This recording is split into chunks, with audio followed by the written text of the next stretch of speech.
Hi, everyone. My name is Matt Fleck, and welcome to another Comprehensive Counseling Initiative, or CCI, monthly video update.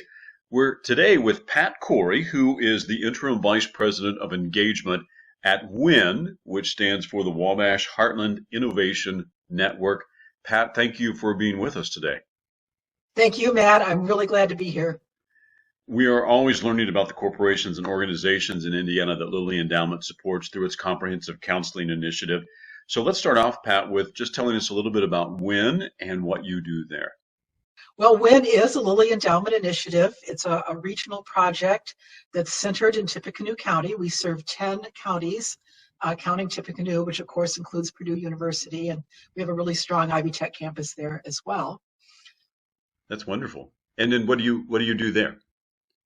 Well, WHIN itself is a little bit different approach to community development. We are working around a particular technology called the Internet of Things, and we can talk about that in just a minute. But that's basically sensors that are networked to things.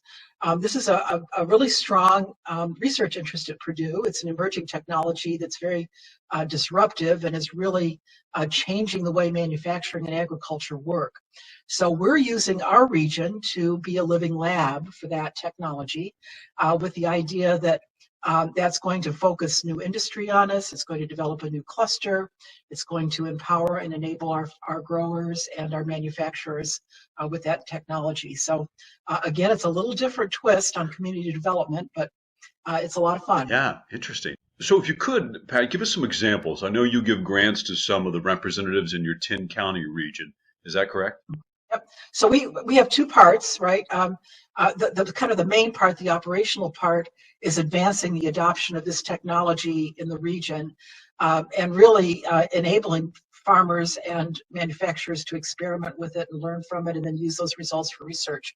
At the same time, Lilly empowered us to make some grants in the region. They're focused on technology. There's a technology component to them, but they have a broader quality of life perspective. And so we've used those to do some placemaking, and for your particular interest, that's really one of our main ways of reaching out to the K-12 residents of our region and give them some support.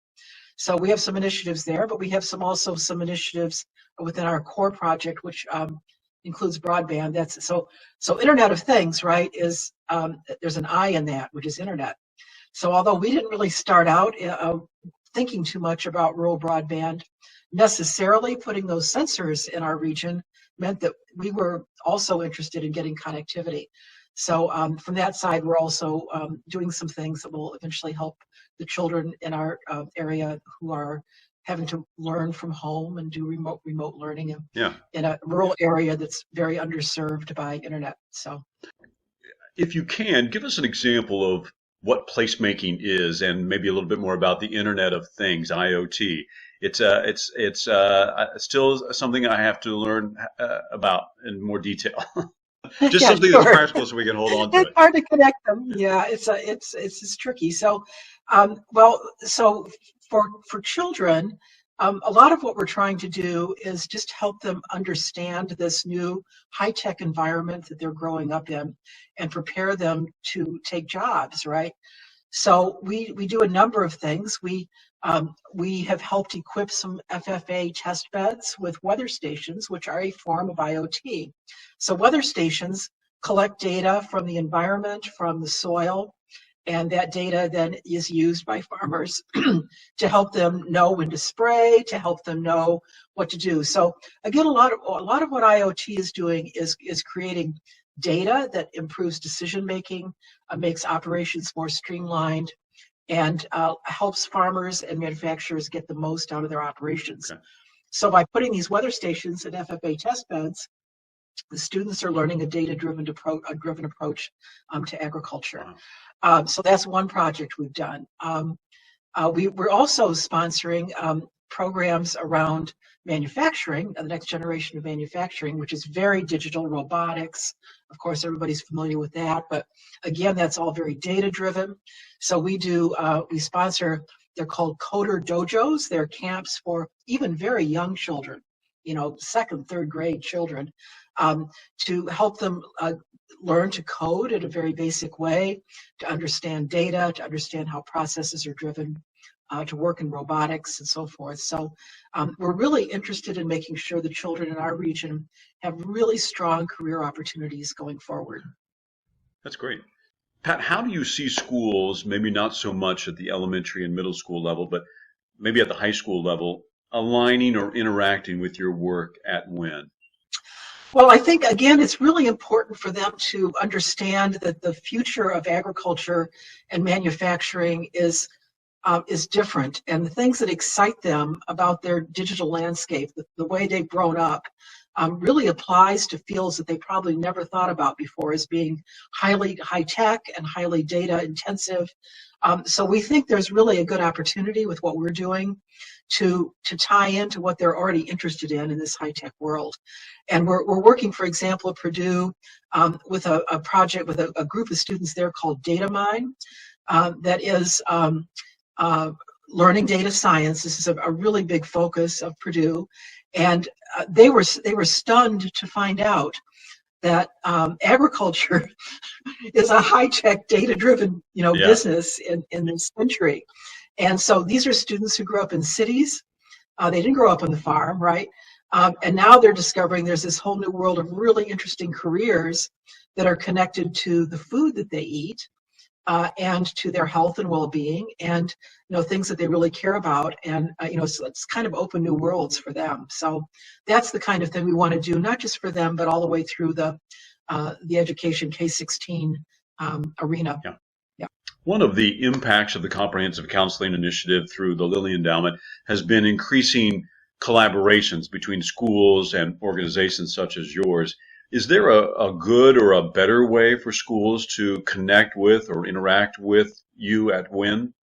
Well, I think, we're kind of piloting this right now in our 10-county region, but we see what we're doing as being scalable and as something that we can, certainly parts of it, and especially the education side of it, can eventually be rolled out. The data is networked, so it's available really to anybody right now.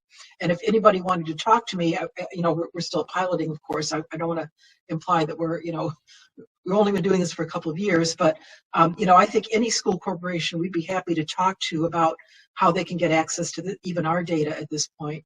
But I would advise working with your local LEDOs, your local, any of the groups that are meeting FFA on the ag side, and on manufacturing, just working directly with industry about opportunities. One of the things we do is something called Manufacturing Week.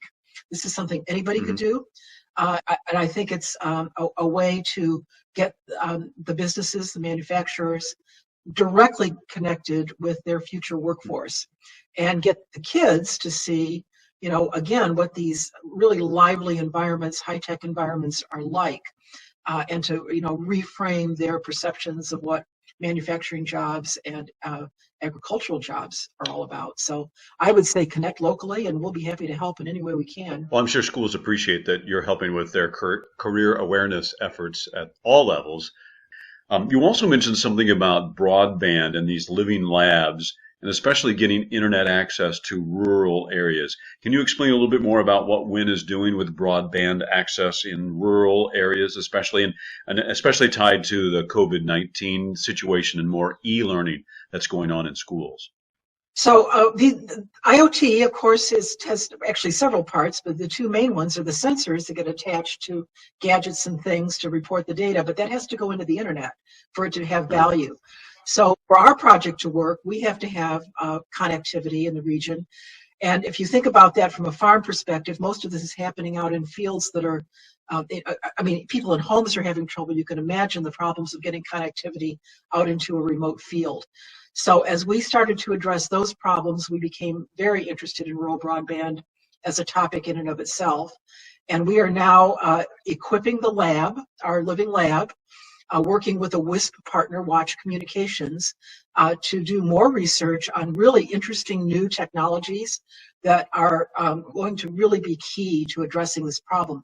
It involves new spectrum. It involves different ways of getting higher geometry so that you can reach more areas. So we're really working hard on that. And since we are actually delivering equipment into the region, that gives us the chance to get involved in solving the e-learning problem directly through our regional cultivation fund. That's the grant fund that we were talking about earlier. So we're just in the process of kind of learning the landscape. That's a different area for us. We've had some conversations with the Fairbanks Foundation in Indianapolis on a project they're doing for Marion County around the same space that we're interested in adapting to rural needs. Of course, it's many in 10 counties, many more school corporations, many different challenges, and we're going to have to see how to solve that as well. But we're really excited that we'll be able to bring some equipment in that could help those kids. So as we wrap up here, Pat, tell us, how would schools learn more about WHIN? What's the best way? Sure, WHIN.org. They'll see there's a section called RCF that outlines the specific grants we've made that I've talked about today. But then on the more corporate or operational side, they'll see a lot of information there about what we're doing with IoT. And we don't have too much out there right now in broadband, but I would expect that to grow. And again, we're a research organization, so our discoveries, our learnings, we make available. And so as we learn how to help rural broadband go forward, we're very interested in sharing that information with everybody and anybody who's interested. Pat Corey is the Interim Vice President of Engagement at WHIN, the Wabash Heartland Innovation Network. Pat, thank you so much for being with us today and for explaining a little bit about what WHIN does. Thanks, Matt.